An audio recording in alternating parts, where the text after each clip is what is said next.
Remember the cousin I went to high school with? Are you talking about the insane man who tried to marry a rooster to protest gay marriage? Yeah, that one. Anyway, he married that girl a few years back. Remember? We went to the wedding. How could I forget? The groomsman wore camo and the bride had to have her parents sign the marriage certificate. Yeah, it was creepy. Babe, a carnival is creepy. Marrying the neighbor's 17-year-old daughter at 37 years old is just fucked up. Well, she invited me to a Zoom conference a few weeks ago for this new business she's involved in, and it starts in a few minutes. Is this some MLM shit like the last thing she was involved in? Do you remember the company that only made clothing for men with skinny arms? It's the new trend. We're gonna be millionaires. They are nearly broke because of these get-rich-quick schemes. I know. I just feel so bad. She only had 2 people say yes, and I promised her I would attend. Well, shit. Please don't buy anything. Jack, do you think I was born on a turnip truck? I never buy any of this shit. I just smile and tell her I'll think about it. She is not exactly what I call a salesperson. I mean, honey, that voice. Okay, now she can't help that. That's because of a skiing accident. No. She was being pulled by a semi-truck while she was on skis over a state highway. Just because there were skis involved does not mean she was skiing. You get my point. Yeah, but again, that voice. It's disturbing, I agree, but she can't help it, so... What is she selling anyway? I don't know, she won't say. It's part of the quote-unquote mystery. That's how they get people to show up. The name of the company is something like Butterbark. Okay, listen, I'll watch the kids, but don't buy anything. Hi everyone! Thanks so much for attending my very first meeting for Butterbark Incorporated. I'm very excited y'all are here because you're the first people in my downline. I'm excited to tell you that in my downline, I'm number 346. So I'm only 300 additional downlines from making the Pink Petals line. That's where we get an invitation to next year's cruise, Sailing for Selling. When you make that downline, that's when the cruise price drops 3.5%.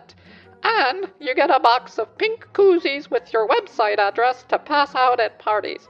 I am so excited, y'all.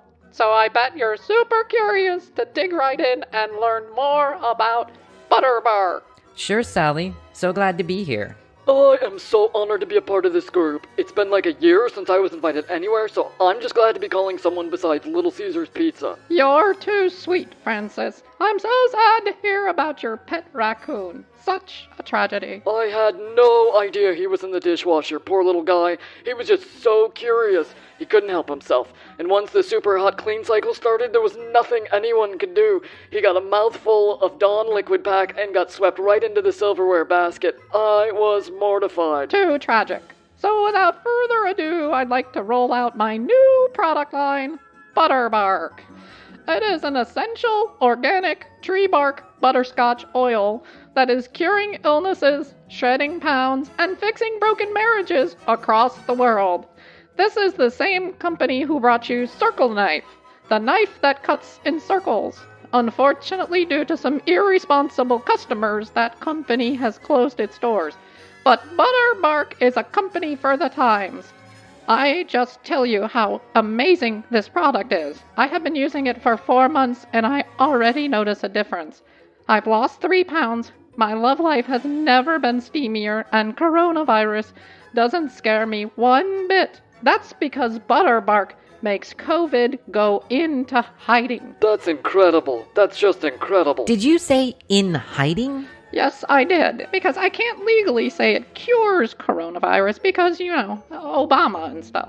But it literally makes COVID hide in your blood until a later date, which, let's face it, a cure is coming over the summer, so I'm excited about this product. Do you want to hear the details of how we make money off this? I know that's why you've come to this call. I literally just shit myself with excitement. I am in. I'll take 40. Is this legal? Perfectly legal. The company founders have made a deal with indigenous Amazonians to harvest the bark. They go deep into the rainforest and retrieve the bark from the elusive butterscotch tree. Then they use a patented process to extract the oils. The process has been handed down from generations of Amazonian forest doctors. Technically, they're not doctors. They are doctores. I have to say that for legal reasons.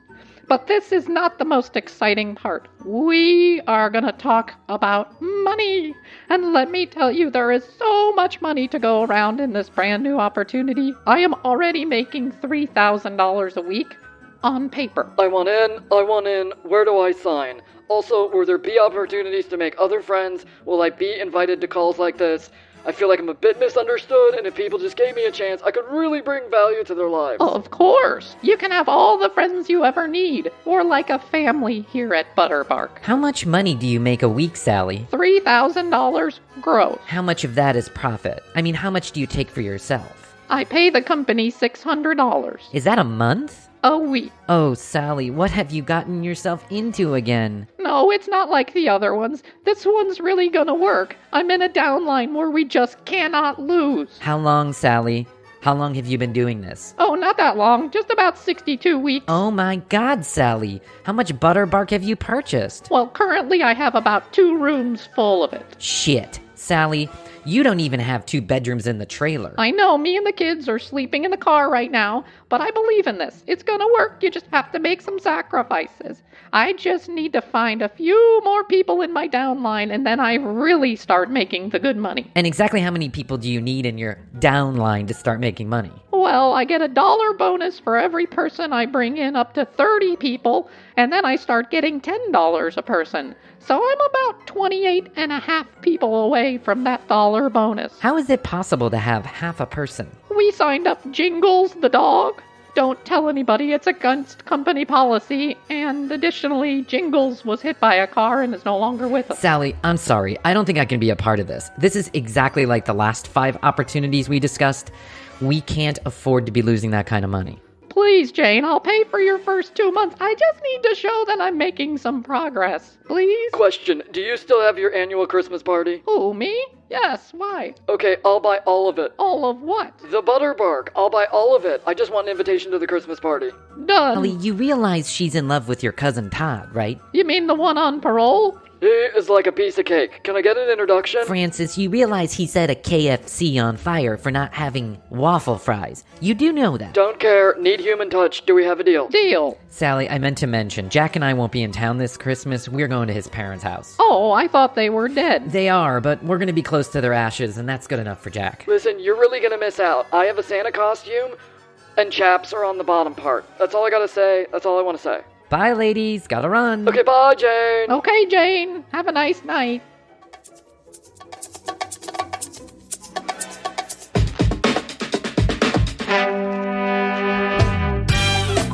In early 2020, the world shut down. Stores, restaurants, schools, and whole communities shut their doors in an effort to protect human life. As the world quickly changed, one man went on Facebook to get a degree in internet epidemiology. Bryan, along with his lab assistant Hoadley, are curing coronavirus by commenting on fake news and reposting recipes of secret virus cures from a friend of a friend who works high up in government. Join Bryan and Hoadley as they discuss the world and life during this forced interruption. Learning, laughing, and loving in this real-life commercial break. On this episode of The Commercial Break. So I self-taught myself to play the piano, but that did not end up me being the world's best shredding guitarist. Yeah, instantaneously, I'm like, if you ever need any help, let me know. I want to go to live shows for free. Let me know. With Michael McDonald?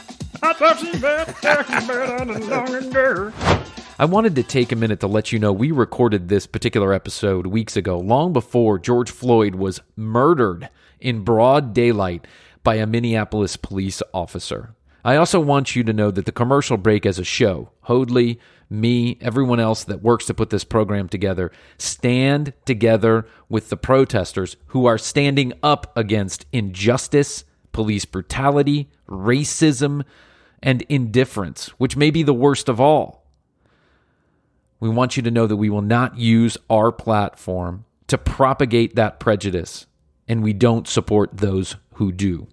We want you to be safe, we want you to take care of each other, and we want you to be unified.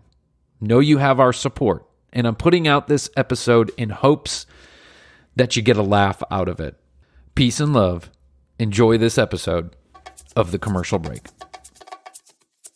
The next episode of The Commercial Break starts now. So you saw Prince's last live show. I did. It was at Wait, the Fox yeah. Fox Theater here in Atlanta. Okay. Amazing. Which must have been, obviously no one had any idea that Prince was ill or sick, because he wasn't ill or sick. He just kind of keeled over after an overdose of fentanyl, which is the way some of these other artists have gone too. Tom Petty died that way too, didn't he? Yes. Yeah. He was a fentanyl People are in pain, and I think they've got people around them that just aren't. Bunch of yes men. Yeah, and they're like, take this, and it does feel good, makes them feel better, makes the artist feel better, and then, they're addicted, and then there's an overdose situation. I think too is that, money and time are an addict's worst enemy, and when you're rich, everyone tells you that that's okay. You've probably got a doctor that's prescribing it to you at will.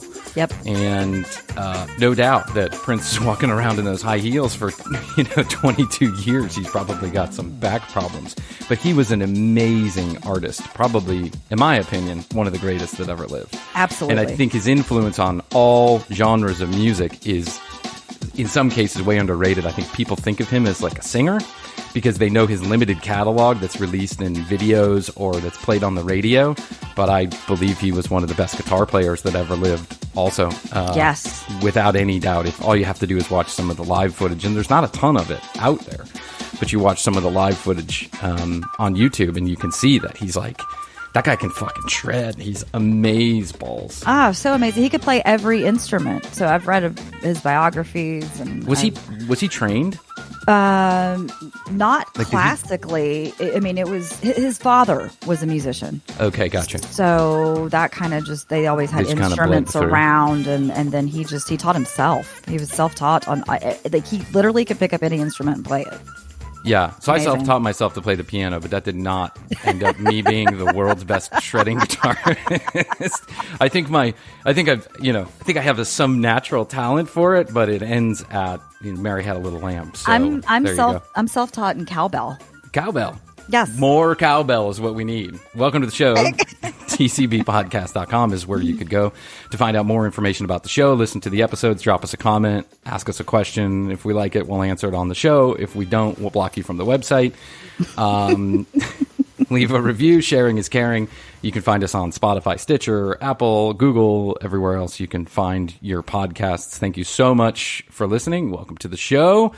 I've got my good friend, Chrissy Hoadley, good friend and co-host, Chrissy Hoadley, here with me. Hello. Hello, Brian Green. And today we wanted to rap about our craziest or funnest or whatever concert stories, because we're all huge lovers of music here. And I wanted to bring in Hoadley's husband, who I refer to kindly as Jeff Hoadley. So welcome, Jeff Hoadley.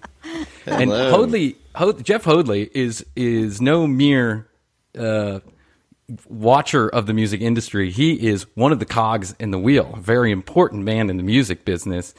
Spent 10 years doing live concert promotion, is now an executive producer, and is highly involved in the beautiful and wonderful brand new music festival in Memphis called Memfo. You're on year number, or you were going to be on year number 3. Is that correct? That's right. Yep. Year number 3, but that's canceled this year. No, there's been 3. This was going to be year 4. Oh, sorry. Year number 4. That's right. There's been 3. We're going to do your 4th, but now you've pushed it back to 2021. So, Jeff, welcome to the show. Thanks. I appreciate Thanks for you having coming me. on. Thank you. So tell me, what you obviously understand more than most people the effect that COVID-19 has had on the music business, because your festival is in October, right? That's right. And you just went ahead and canceled it, I don't know, a month and a half ago. You guys, like, right off the bat were like, not going to happen. Even if it does happen, it's going to be too crowded, right? The space will be too crowded. Too many live events happening in that month. We feel like we're just, pissing in the wind, so to speak, throwing a music festival together when every other music festival in the world is going to try and cram it into October. But now it looks unlikely that any music festival is going to happen in October anyway. So tell me about the decision-making process that went behind that, and what kind of nightmare is it to move a festival like that? Yeah, it's a big nightmare. we saw early on that we didn't think that there was a possibility that there was a possibility that there could be an outbreak again in the fall. And there's obviously a lot that goes into putting on a festival, from the operation standpoint to, securing artists, and obviously the fans, and the health of our patrons is the number one priority, and safety. So we saw early on that there could be potentials for a lot of issues. And then we saw every festival pushing to September, October. And as big as the festival world is, there is actually limited resources in terms of staging and personnel, and having the right people, and the right artist relations person, or the right stage managers, and the right personnel, and staging and lighting and everything else. So once we saw major festivals like Bonnaroo and Coachella and all these others moving to the fall, that was yet another set of challenges. So the decision, once we kind of all got together, it actually, the decision was pretty easy for us to pull the trigger and move it to next year. So it's painful to do it, but I think it was the right move. So you guys make a decision basically that says, like, it's just a very easy decision. We may not have the people. We may fall low on the priority list as far as labor and staging and all this stuff are concerned. We don't want to fight for resources. It probably gets more expensive that way. Tell me about the artists. Are they on board with this? Do you communicate with them ahead of time? Obviously, the artists are already booked, or at least they have letters of intent, right? They're booked. What are the conversations like? Are they all on board? They're saying, yeah, we agree with you. This ain't going to happen this year. Yeah, we were early on in the process of booking artists this year, so we didn't have a full schedule locked in at this point, but at that point. Yeah, and the thing about it is you could have bought a pandemic insurance policy prior to all this, relatively relatively cheaply. Now, no one can afford one now. One of the few examples of somebody that did was Wimbledon, the tennis tournament. They've been buying pandemic insurance for, I think, the last 15 years, roughly. No shit. And they just cashed in wow. several, I didn't even know that. several $billion. They just cashed in because of the cancellation of Wimbledon. So several $1 billion. Yep. That's insanity. Good for them. Yep. Smart move, chickens. I mean, obviously you buy rain insurance, you buy flood insurance, you buy fire insurance, you buy whatever insurance. When you're putting on a festival that's costing you millions of dollars, no stone goes unturned. But a pandemic hasn't happened in 100 years, and I guess we all kind of assumed that if a pandemic did happen, it'd be handled a lot better than this, right? So, yeah, I mean, you'd think that it's just something that doesn't cross your mind. It's like, I don't know, terrorism insurance before 9/11. You don't buy it. It's not, who cares, right? It's not even worth the cost. So 2021, how do you feel about 2021? Because I've heard, and I don't have as well placed sources as you do, obviously, but I have my fingers here and there, right? I've heard that Live Nation is preserving cash to fall of 2021. They think that they may not have another concert filling a stadium or a venue like they did previous to the pandemic until fall of 2021, or maybe even spring of 2022. That's what we'll see what happens. It's a race with science right now, but I Sure. think that most of the big artists that I've had some limited contact with over the last couple of months, everybody's kind of eyeing next summer as a starting point. So we'll see what happens. So it's science, and when people feel safe to go out, it'll be a hell of a party when we all do go out. God bless, man. I can't wait till we can get back to concerts. I had a lot of concert tickets this summer. I had Fish. I had a couple Pearl Jam shows. I had some concerts that I was really looking forward to go to. The Pearl Jam shows have already come and gone, and I got my money back for one of them, but the other one that was in Nashville, I just kind of hanging on because I have really good seats. So I'm just like, I'm hanging on and hoping that they reschedule, but they haven't given any information out. And my understanding is Live Nation, Pearl Jam asked that Live Nation refund those dollars, right? So they agreed to that. But my understanding is Live Nation is not canceling a lot of concerts until they absolutely have to, because they don't want to refund the money. They're trying to preserve the cash, right? Make interest on interest and all that other good stuff. They want it. They're shoring up their financials, even if it's in a short period of time. So Fish is out. There's a lot of controversy out there in the ticketing industry right now in terms of how this is being handled, and a lot of this is going to see courtrooms. And the definition of postponed versus canceled and refund policies. There's so many ticketing platforms right now, and some are handling it well, and others are not. So it'll be interesting to see how it plays out. We had tickets to the Doobie Brothers. And I love the Doobie Brothers. We freaking and with Michael McDonald. With Michael McDonald? Yes.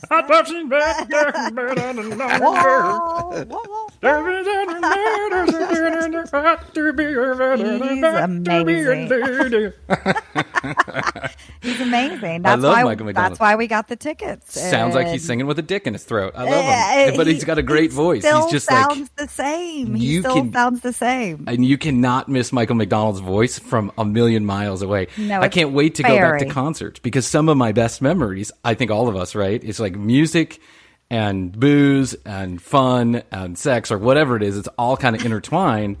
And I wonder how these big festivals are going to fare, like Bonnaroo and stuff. Like, we went to Bonnaroo. Jeff, you, a couple years ago, this is a funny story, I think. A couple years ago. Actually, not even a couple years ago, many years ago. 8 years ago. 8 years ago? Is that how long ago this was? 8 years ago. Holy shit, I'm getting old. I felt like I was old back then because I'd like bailed out. So 8 years ago, Chrissy and Jeff had just started dating. And I'll never forget when you guys started dating. I think I was there maybe one of the first days that you guys knew each other. You were. Chrissy and Jeff lived in an apartment complex here in Atlanta, and they lived a door down from each other. So it was like one end of the hallway and another end of the hallway in this huge apartment complex in Midtown Atlanta. And I was hanging out with Chrissy, as we often did back then, and just on a Saturday afternoon or whatever it was. We were having margaritas. That's right. We were having margaritas. I think we were down at the pool, or we were just dicking around Atlanta. Yeah. So we get back to her house, and she says, I met this guy. Like, he helped me with my groceries. Is that the story? He helped you with your groceries? I helped him with his groceries. It's 2020. Get your shit straight, Bryan. That's right. Chivalry is not dead. So Chrissy helps him with his groceries, and then she says to us, me and another girl that were with us, she says, "Hey, I met this guy this afternoon, and he's my neighbor, and I, think he's kind of cute." And we're like, "Oh, cool," So Jeff knocks on the door, or calls, or whatever it is, later on in the evening, called, and he says, "Hey, why don't you guys come over and have a drink? I'm home, and come on over." Chrissy says, "I got my friend here, and yeah, come on by." And so Jeff and I and Chrissy it's the three of us in Jeff's apartment. Jeff and I hit it off. We're talking about music and shooting the shit, and I'm fascinated by his live promotion stuff. And I'm like, instantaneously, Me too. Instantaneously, I'm like, if you ever need any help, let me know. I want to go to live shows for free. Let me know. I know what I'm talking about, I swear. And so Jeff's like patting me like a little dog. Yeah, sure, I'll call you. But then at some point during the evening, Chrissy is just like, gives me the unmistakable sign that it's time for me to get the fuck out of the house. You mean by that I said you need to get the fuck out. Yeah, you said you need to leave. You need to leave. He said, "Don't you need to be somewhere?" I like kind of. Sometimes I would spend the night at Chrissy's house if I would get too drunk, and I was kind of like, "Oh, I thought we were gonna cry." And she's, "Yeah, I'm gonna hang here. You should go home. Go home. It's only 3 o'clock in the morning." I was like, "Damn, that was a forced Irish exit there." I was shocked. I was like, "Is that okay to tell your friends to leave like that?" I was like, "Yeah, I've known him for years. It's cool." Jeff, you must have known the green light was a green light go, because she literally patted me on the butt on the way out. She was like, "Don't let the door hit you in the ass." So then a couple months later, or maybe even not even a month later, I don't know, she calls me up and she says, "I'm going to go to Bonnaroo with Jeff. He is producing a television show live from Bonnaroo." Or, he was working for Billboard. Yeah, he's working for Billboard TV. And he says, "I'm producing this show live for Billboard at Bonnaroo. I've got a couple tickets. I've asked Jeff if he can get you an extra pass." And I was like, "Oh my God, that's fucking insane." She says this on a Wednesday. We have to leave and, the next day. And I'm like, "Yeah, I'm in. So we pack up, we jump in Chrissy's car, and we drive all the way up and grab a couple of backstage passes at some cheap motel on the side of the road, and we head to the show. And lo and behold, it's a green light, go pass. Like we're backstage, we're in the VIP area. All the artists are walking around. Jeff's kind of working, and then he'd come back and have a beer with us, and then he'd go back and work. And Chrissy and I are just sitting back there like, oh, there's Tom York from Radiohead. How fucking cool is that? And Ludacris was sitting right in front of us. So Jeff was doing an interview with him or was producing an interview with him. And so the day is going on. It's hot as fucking shit. And oh, my God. We're back there. There's a bunch of tents, but, some of them are cordoned off because they're private areas for artists and stuff like that. So Chrissy and I have no idea where we're supposed to be or what we're supposed to do. But there's free beer all over the place. But there's a couple of backstage areas, and one of them you have to kind of like walk through the crowd and walk through this crowded place and then get over there. And then everyone's, it's not like the VIP area. It's like where people pay to be VIP. So it's free booze, but you're with the common people, right? And Chrissy and I now have these passes, and we're not with the common people. So I'm like, I'm going to go hunt down some fucking beer, right? I need to get a couple of extra beers. And I picked the first, and I say, Chrissy, what do I say? Like if someone stopped me, tell him you're with Jeff from Moon Taxi. Hey, so I didn't feel that comfortable leaving the pass at the front desk there. So what I did is I put it in an envelope in the very front pouch of my briefcase, which is over by the closet in the room. So envelope in front pouch of briefcase with your name on it. And nobody's going to ask, but if anybody did ask, you're a guest of Moon Taxi and Don Van Cleve, but nobody's going to ask, but just thought I'd be super prepared. So anyway, so that's it. Call me back. Okay, bye. And I'm like, Jeff with Moon Taxi? What the fuck does that mean? Okay, I'll tell him what I'm with Moon Taxi. I walk into the first tent I see, and there's a guy standing there. And he says, oh, hey, man. And I'm like, oh, hey, yeah, I'm with Moon Taxi. And he's like, you're with Moon Taxi? And I'm like, yeah, I'm in Moon Taxi. I got Moon Taxi. Whatever I say, right? I'm the Moon Taxi. I took the Moon Taxi. I don't even know what the fuck I'm talking about. Weren't they Moon Taxi? Well, here's the story. So I walk in, and I go straight to the cooler, and I grab a couple beers, and there's another guy who's like standing behind the cooler. And he's like, oh, hey, man, that's I think that's for Moon Taxi. And I'm like, yeah, we're with Moon Taxi. I'm Moon Taxi. I'm the main guy in Moon Taxi. I don't even know what the fuck Moon Taxi is, but here I am. This beer is for me. It says Moon Taxi. So I think I'm entitled to the beer. And the guy's like, really? You're with Moon Taxi? And I'm like, yeah, Jeff from Moon Taxi? And he's like, I don't think there's a Jeff in Moon. So I'm like, I don't know. I'm Moon Taxi. I'm in Moon Taxi. So I take the beers, and on the way out the door, there's another guy, right? And he says, hey, I think that beer's from Moon Taxi. And I'm like, yeah, I'm with Moon Taxi. Right?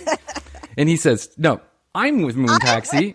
I am Moon Taxi. You're not with Moon Taxi.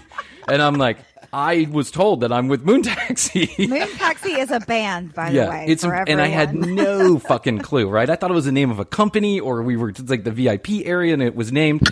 And so the guy finally relented, and he said, or he just finally, I think he just realized that I was way in over my head in this bullshit that I was spewing. And he just said, oh, okay, man, take those beers, but I think you got to go get them from somewhere else next time. And I was like, I come back to Chrissy, and I'm like, Chrissy, I said Moon Taxi. And they said, you're not with Moon Taxi. We don't even know who you are. And Chrissy's like, Moon Taxi's a band. It's a band. And I'm like, oh, it's a band, not a company. I look like a fucking shithead. I'm just taking everybody's beers. But I have never had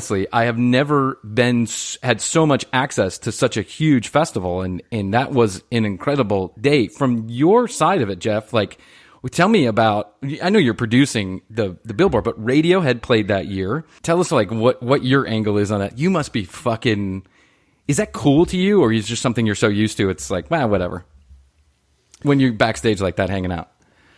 No, it's fun. It depends on it depends on the job. But that particular weekend, we were just doing packages for interviews for kind of live from Bonnaroo and kind of updates from man on the street type of stuff. So, but yeah, no, I have a blast doing like that type of thing. I've done that. Just been to the Grammys.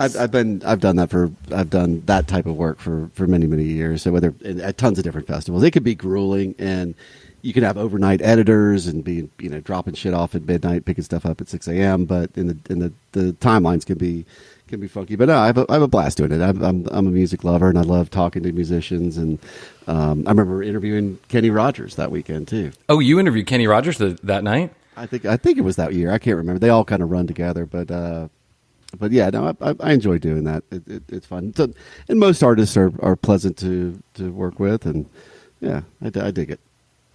So we get through the afternoon, Chrissy and I are just kind of bopping around while Jeff's doing his thing. We're going back and forth and back and forth. Jeff's getting off. At some point, Jeff's going to get off. And I know that I'm going to get patted on the butt, right? Because Chrissy's not here to see Bryan. She can see Bryan any day of the week. She's here to see Jeff.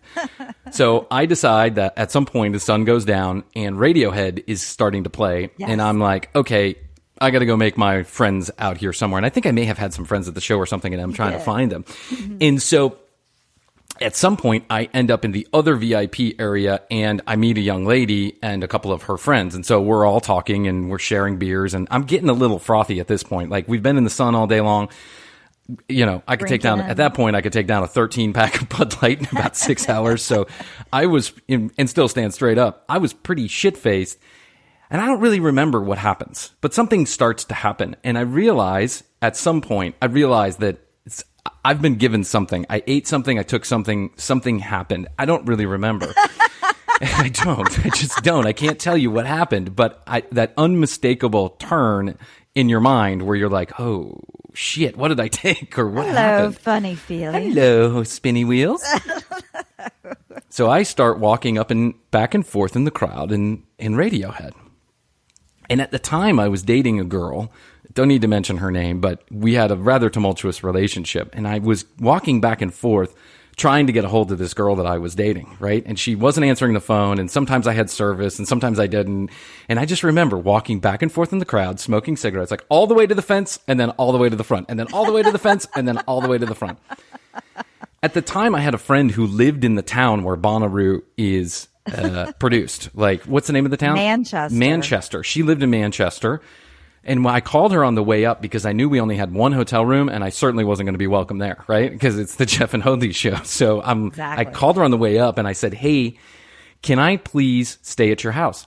She says, I get out of town on this weekend because I don't want to have anything to fucking do with it, but I'm leaving you a key under the mat. Do you know where my house is? And I say, yeah, I know where your house is because I've been there before. I gave you my car. All you had to say was you were with Moon Taxi. That's all I had to say. I'm just...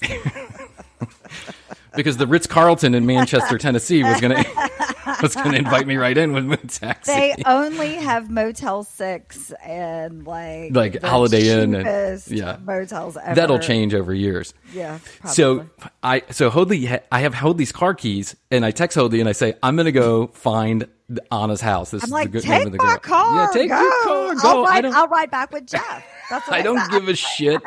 I just don't want you around. Yeah. You go. I'll ride back with Jeff.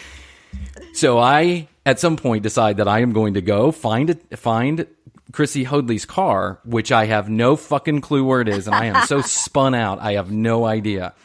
I literally walked 1.5 miles out that gate to find Chrissy's car. And when I got to Chrissy's car, I realized that I probably shouldn't be driving, but it's just a little short drive over to this house in Manchester. So I'm going to take the chance. I drove in the middle of the night. Now it's probably about midnight. I drive in the middle of the night and I try and find this girl's house. I have no fucking clue where her house is. I think I see the street. I think this is the house. I think that is the house. I finally get to what I believe is the house. I pull up and I get out of the car. And as soon as I get out of the car, there's a gentleman in the in the window. And I'm like, oh no, that's not Anna's house. And I get back in the car and I go and I drive around and I think I see another house, but it's got 2 cars in the driveway. I can't find her house. I have no clue. In the dark, they all look the same. And I'm like, texting her, trying to ask. She doesn't respond. So I'm like, okay, fine. You know what? I'm just going to go find a hotel room somewhere. I'm going to get out. I'm going to find a hotel room. Manchester to the next town, to the next town, to the next town, to Chattanooga. To Dalton. Like, I'm just going home. Yeah, just all the way back to Atlanta. I spent 6 hours in the car driving around, shit hammered. I mean, I should never have been driving. I don't know what made me believe that was the right thing to do. But I drove so fucking far just to get back to Atlanta. And by the time I woke up, it was like 3 o'clock in the afternoon, 4 o'clock in the afternoon. Chrissy's calling me. She's like, where'd you go? Okay. And I'm like, well, I'm back in Atlanta. And she's like, are you going to come back? And I'm like, if it's all right with you, why don't you just come back and then I'll give you your car when you get here.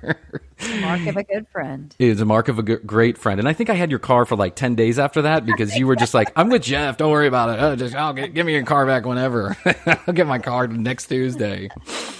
What is the craziest what is the craziest concert story you have? Because I think that's one of the craziest that I probably have. I probably have a few others that might match that. But driving home in the middle of the night after seeing Radiohead at Bonnaroo is pretty, on a 7.5 hour drive is pretty good. So you need Jeff, a lifeline. you need to call a lifeline. You've been doing this for 2 decades now, right? And you've produced major concert festivals. You've been backstage.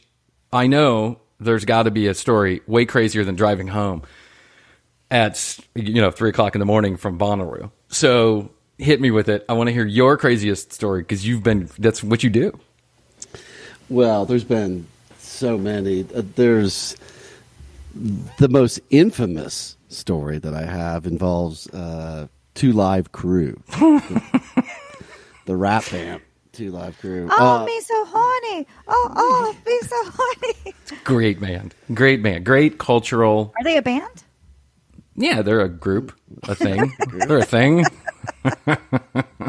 So I was promoting a 2 Live Crew. This is when I lived over in Oxford, Mississippi. And I was promoting a show, I believe it was end of 96. Wow. And so the show sold out. And it was, there was 1,000 kids there. I say kids. It was mostly fraternity and sorority kids. And so my partner and I got to the show a few minutes late. And we're in the back, and it's packed, and we're selling tons of booze, and things seem fine. And then all of a sudden, they had these dancers that were on stage, and the dancers go off the stage, and they come back out, and they don't have any tops on. And we're like, oh, these girls have no tops on. And Fully nude. I mean, fully nude from the waist up. From the waist up. And so my partner and I look at each other and said, oh, this could be a problem. You're in a Bible Belt. It's deep fucking south, Oxford, Mississippi, deep south, place, and so we let it go for a minute, and Let it ride. we let it ride for a minute. Then the girls go off stage, and they come back for the next song, and they're fully 100% nude. Whoa! So at this point, then like Ching Chang's hanging out and everything. Everything, and it's the Me So Horny Dancer. So it's three women. Oh my god! Completely nude on stage in front of 1,000 people, and so my partner and I look at each other, and so he's like, "I'll take care of the stage. You take care of the soundboard." So the idea was, I'd go over the soundboard. I'd cut the sound. He'd go to the stage, deal with the performers, and I'd cut the lights on too. Oh, but there's more.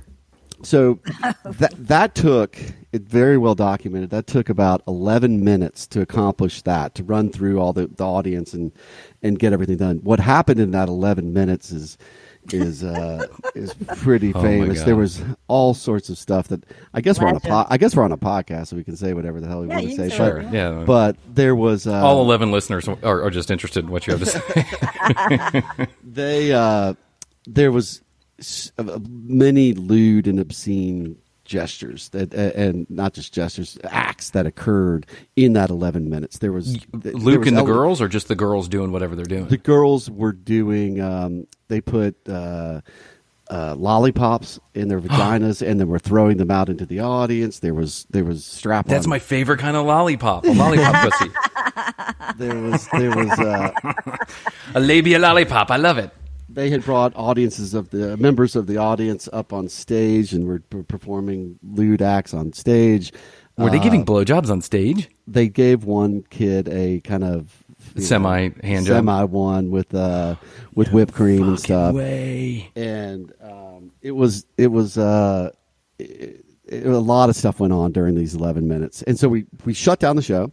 And the lights went on, and by the time that the police arrived, the band was across the county line at that point.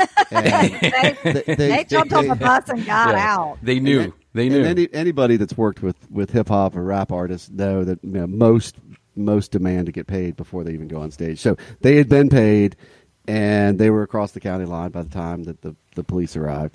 The show was over at that point. And I thought the show was over, but that was really just... Yeah, show was over. I did what I needed to do. I cut them off and But what else can you ask that for? That was just the beginning. And that just turned into the beginning of the story. So anyway, the police in Oxford. Okay, wait. Let's stop for just 1 second because I want to inform. We have a lot of younger listeners of the show who may not even have been born in 1996. But 2 Live Crew is a pretty famous rap group that gained coming out of Miami, Florida, that gained notoriety by putting together some of the dirtiest rap that you ever heard. When I say dirtiest, I mean dirty, like penthouse letters in rap form, right? Correct. And some of their songs were edited to broadcast on air, and they kind of became like a circus. Like everywhere this guy, Luke, who headed up the group, went. Skywalker. Yeah, Luke Skywalker was his onstage name. And wherever he went, trouble came. Police wanted to arrest him. 1996 is not like 2020. And even in 2020, you can't have girls on stage sticking lollipops up their choo-cha. And, that stuff's just not allowed. And so he made a show of it. Everywhere that he went, they became extremely popular for like half a second because they were the act that no one could handle. Essentially, it was just too much. They were doing the crudest, rudest, crazy stuff out there. And so it kind of and then, of course, then the freedom fighters get involved, right? This is too crude. We don't want it. And then the other guys are saying, hey, free speech and Tipper Gore. Tipper Gore. And they made it all the way to their case made it to the Supreme Court. Yeah, they did. And what was the thing that they had on the parental warnings? Parental warnings is probably in part due to 2 Live Crew, or maybe in whole, right? That's kind of what tipped the edge. So when you see a parental warning on a CD cover, if you even know what a CD is, that's why. And now these parental warnings that come along with TV and movie and shows and all this other stuff, really it started back in 1996. And so, Jeff, let me ask you just a couple questions about the show before you get into the jail part of this. Do you contact their management directly, or did they even have management at that time, or are you just contacting them to book the show? No, I believe we went through their agent. They had an agency. And so they're taking a tour, and you say, "Hey, why don't you stop here, and we'll pay you X amount of dollars." You remember how much you paid them? Couple thousand, 10,000, 15? A couple grand, I think. Couple grand. Okay. And so at this point, are they at the beginning or the end of this craziness that's happening? Are they at the beginning of the 15 minutes of fame or at the end? I think they're towards kind the of end. It's towards the end, but they were still riding it though. They were still riding it pretty hard. They were still riding it. Are they? Did you meet them? Are they? Is it just are they too much? I met all those guys. Yeah. Because he seemed rather nice once you got him calmed down. This guy, Luke Skywalker, like at least in interviews I've seen. I mean, he was pushing the envelope, but he seemed like a nice guy. Yeah, they were all packing heat. I remember that. They were all carrying guns. They were all carrying guns. I do into the Well, I mean, you're in Oxford, Mississippi, as a black man, maybe.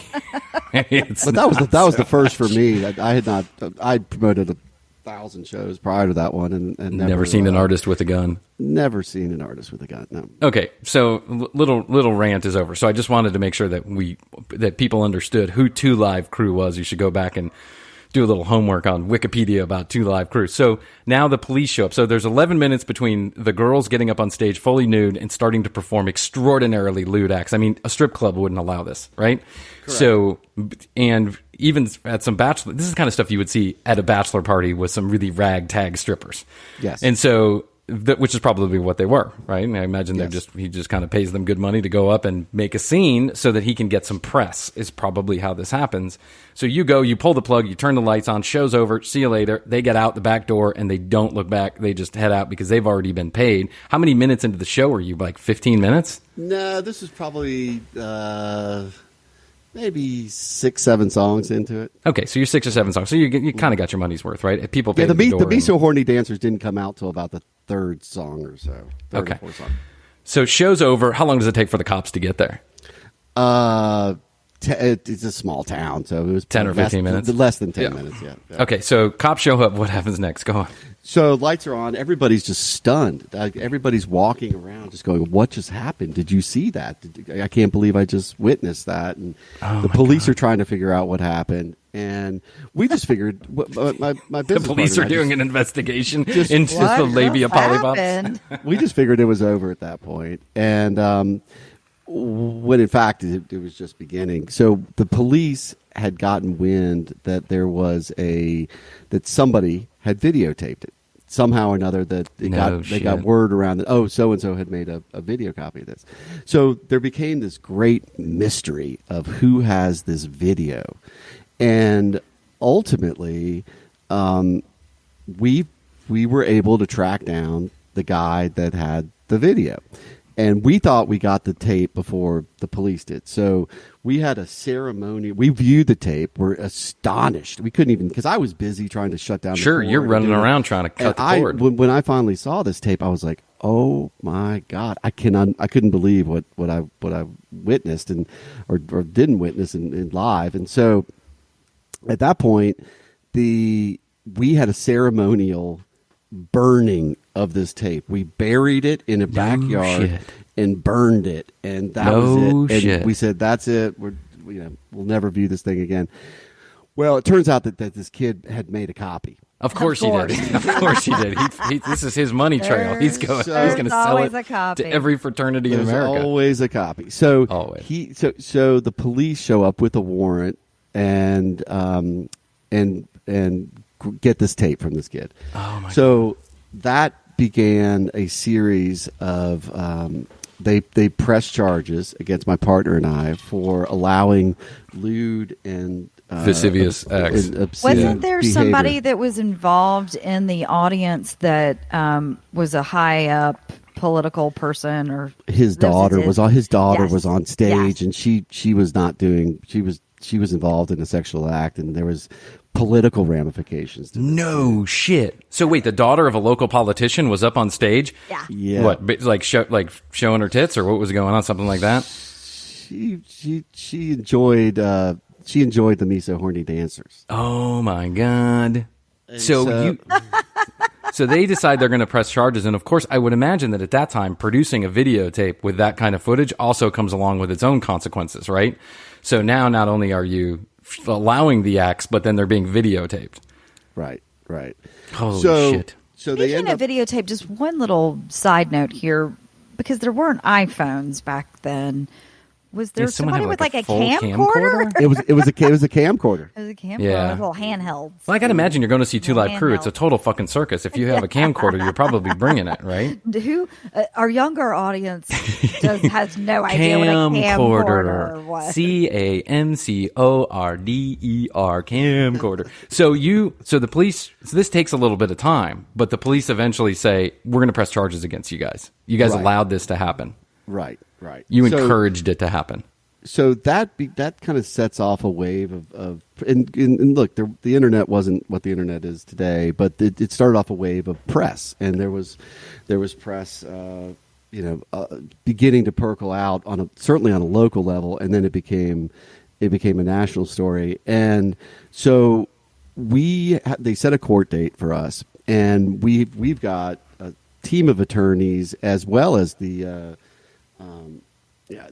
we've got a bunch of folks that are representing us who feel. Do they represent you pro bono? Do they say we're jumping in here because we want to be a part of it? They did. Yeah. And we had civil liberties folks that were doing pro bono work for us too, as well as our normal attorney as well. And so we strike a deal with the prosecuting attorney, and as you know, when the defense strikes a deal with the prosecutor, 99.9% of the time, the judge is going to go with what that deal is going to, most of the time, the punishment will look like what the deal that they struck. The prosecutor's representing the people, right? Yeah. And so the judge is elected by the people. So he says, or she says, hey, listen, if the people agree that this is a punishment suiting the crime, then who am I to step in and say otherwise? But the judge has the ultimate say.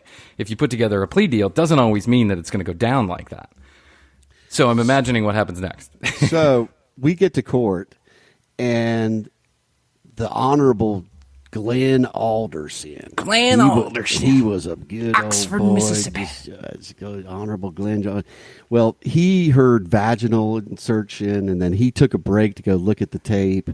And he walks back into the room, and he said, boys, you brought the snake in, so you're responsible for the snake. And slammed his gavel down and said, 6 months in prison. Bam. 6 months in prison? And sentenced me and my partner to 6 months in jail. So Jeff, this is insane. This is an Right? insane story. 6 months in prison for promoting a concert? Yes. So the next thing I know, Lewd acts. I've got cuffs on. I'm shackled. I'm going into, and I've got like Channel 5 and Channel 11 in my face now, and I'm going into the back of the cop car. They're wheeling me off to the maximum security prison they have in Oxford.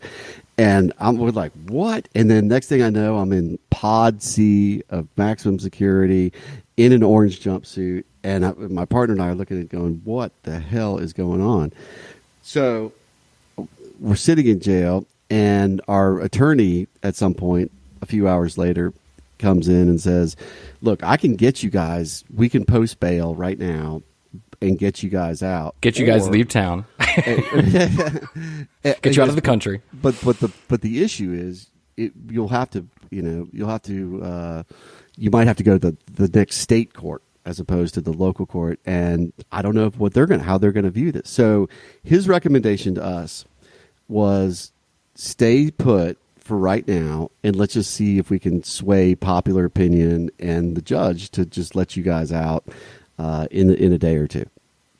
So we stayed in prison for 10 days. No fucking shit. And it was getting to the point where I was just like, let's just post bail and get Are you out. in the state? Are you in the state prison, or are you in the city holding cell, like in the city jail? It's a maximum security facility that they have there that handles, I think, people mostly in northern Mississippi. I could be Okay, correct gotcha. about that, but Wow. it's not your like little podunk type of county jail type of thing. I mean, it's a large facility. So I learned a lot in those 10 days. I learned how to make a shank. I learned how to trade my potatoes for cigarettes. Speaking of cigarettes, I learned how to light one you took toilet paper and rolled it up, and you would put it into the electrical outlet and jostle it until it caught on fire, and then that's the way you could light your smoke off of that. Oh man, I've been there. I spent a couple days in, but it was like the city jail, right? And it was for something having nothing to do with like lewd and fastidious acts. And the judge didn't throw 6 months at me. 6 months is a long time in prison. Yep. So are you nervous? Are you fucking shitting yourself that you're going to spend the next 6 months in jail? No, because we knew that we could have gotten out and we could have posted bail at any point, but we just knew that what was going to happen next was the big issue, was that if we went to the state court down in Jackson, Mississippi, would they view this the same, and then would we actually have to serve the entire 6 months? So we were rolling the dice at that point. Howard Stern is checking in on this, by the way. So this becomes a national story at this point, and Howard Stern picks it up, and the rock radio station in Memphis was the morning show there was kind of checking in on us every day. Meanwhile, the entire city of Oxford there was people wearing black ribbons, and they were putting up. They were putting up. Jeff is dead. Jeff died. There were letters to the editor. Apparently the judge got flooded by letters. It was a huge, it became a thing. No and so on the morning after the 10th night, he let us go with time served, and so that ultimately became, my probably my most memorable concert story. I would say you got me beat by a fucking mile. I mean, that's unbelievable. Just to bring it all back to Bonnaroo, the year that we were talking about, Jeff revealed this story to me that year at Bonnaroo. I was like, what? That's not second date material. That's stuff you break out a couple months later. Yeah. Oh my God. You got caught up. I just had to tell you I've been to jail before, and I was like, for what? And then he told me this story. Oh my God. You got caught up in the wrong place at the wrong time in the evolution of this particular story in the history of music in the United States, which is Two Live Crew was absolutely fucking insane, and they were running around doing all this crazy stuff. And there was this fight between civil libertarians who said, hey, that's freedom of speech, that's what it is, and all of these right-wing freedom fighters who were saying that Two Live Crew is downfall of American society. So you get caught in it, and then obviously, you paid some consequences because of their bad behavior. Did Two Live Crew ever come back and say anything to you guys? Like, did their management call? Did anybody from the representation call and say? And did the police ever go after Two Live Crew? Why were they? No. Or did they say, they're beyond the state lines, we're not getting them? Exactly. Yep. Nope. Our attorneys, we tried to reach out to them. We tried to get comments and it just a more validation that we did not know what was about to happen. That's all. You had nothing. That's what we were looking for them to say. Say, hey, these guys didn't know that this was about to happen. So, but no, we never got anything from them. Interestingly enough, on the back end of the story, I actually was back at that jail again about a year later, but I wasn't a prisoner. You were taking a tour of the facility? No, I was promoting another show in the town, and one night Woody Harrelson walks into my venue, and long story short, Woody ends up getting on stage, does a Beatles number with this band that was on stage, and then Woody and I ended up striking up a friendship. He was shooting a film in Oxford, and we became friends. And he came out to my house. We ended up spending about a week together after that. And he was shooting The People versus Larry Flint, which, as you know, Larry Flint, founder of Hustler, and he famous movie, and he had gone. On multiple occasions, had faced courts that were talking about his lewd and obscene behavior through his magazine. And so they were filming the court scenes and the jail scenes for The People versus Larry Flint in Oxford. So I went back as a guest of Woody Harrelson's in the same jail, in the same I had my hand on the glass and with the telephone, the whole thing. So you know what? We could spend an entire another show probably on your week with Woody Harrelson. I gotta imagine. Do you still stay in? Just real quick, do you still stay in touch with him? I have a good friend that does stay in touch with him, but no, I haven't talked to him. I did see him after that week a couple times, but there's a whole other story about Woody. Okay, this is what I want to do. We're coming up on an hour for this particular podcast, but what I would like to do is, Jeff, if we can invite you on again for another episode, I'd like to do that. Chrissy, I want to get to your craziest concert story, and Jeff, if you would join us for another episode, I think we've just scratched the surface of good stories between you and Hoadley. So I'll invite you on again. TCBpodcast.com is where you. I can't even say this correctly. TCBpodcast.com is where you go to find out more information about the show. Leave us a comment or a message or a question, and we will address it on the show if we like it. At The Commercial Break is your Instagram account. You can find us on Facebook. Join the group. And thanks for listening. Email us at thecommercialb@gmail.com. Find us and follow us on Facebook and Instagram at The Commercial Break. New episodes drop every Wednesday. We can be found on Spotify, iHeartMedia, Apple, Google, and all major podcast providers. The Commercial Break is a great middleweight production. Written and produced by Brian Green. Co-hosted by Chrissy Hoadley.